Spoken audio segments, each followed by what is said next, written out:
মানুষ কখনো পাহাড়ে হোঁচট খায় না, হোঁচট খায় ছড়িয়ে ছিটিয়ে থাকা ইট পাথরের টুকরাতে।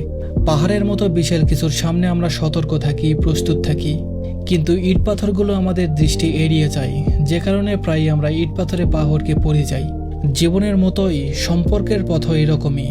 একটা সম্পর্ক, সেটা প্রেম, বন্ধুত্ব, দাম্পত্য কিংবা পারিবারিক যাই হোক না কেন, কখনোই বড় কোনো ইস্যুতে ভেঙে পড়ে না।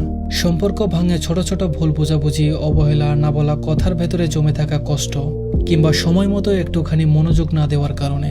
এই ছোট ছোট অপ্রাপ্তিগুলো হয়তো প্রথমে তেমন একটা গুরুত্ব পায় না, কিন্তু দিনে দিনে সেগুলো জমতে জমতে পাহাড়ের চেয়েও বড় হয়ে ওঠে। একটা সময় গিয়ে যখন আর বোঝাপড়ার কোনো রাস্তা খোলা থাকে না, বিচ্ছেদ হয়ে ওঠে তখন একমাত্র সমাধান। আমরা অনেক সময় ভাবি, এত ছোট একটা বিষয়েও এত রাগ করলো কেন, কিন্তু এই ছোট্ট বিষয়টাই হয়তো তার কাছে বড় ছিল। হয়তো সে প্রতিদিন একটু কথা বলে হালকা হতে চেয়েছিল, হয়তো ও একটুখানি বেশি সময় চেয়েছিল, হয়তো আপনার কোনো একটা বাক্য বা অভিব্যক্তি তার মনে অনেক গভীর ক্ষত তৈরি করেছে।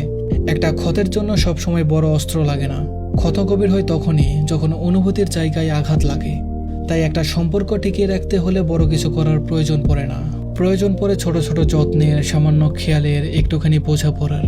সময় মতো একটা মেসেজ, ক্লান্ত দিনে এক কাপ চা, কষ্টে থাকা মানুষটার পাশে নীরব উপস্থিতি, কিংবা কেবল মন দিয়ে তার মনের কথাগুলো শোনা। এই ছোট্ট ছোট্ট কাজগুলোই আজীবনের বন্ধন তৈরি করে। সম্পর্ক মানে একে অপরের জায়গায় নিজেকে কল্পনা করতে পারা, তার অনুভূতিকে তার দৃষ্টিভঙ্গি থেকে উপলব্ধি করার চেষ্টা করা, একটুখানি কেয়ার, একটুখানি সম্মান, একটুখানি গুরুত্ব দেওয়া, একটুখানি সহানুভূতি। এগুলোই একটি সম্পর্কের মেরুদণ্ড। মনে রাখবেন, সম্পর্ক একটা সুন্দর বাগানের মতো। প্রতিদিন সেখানে একটু একটু করে পানি দিতে হয়, আগাছা পরিষ্কার করতে হয়, খেয়াল রাখতে হয় সূর্যের আলো পড়েছে কিনা।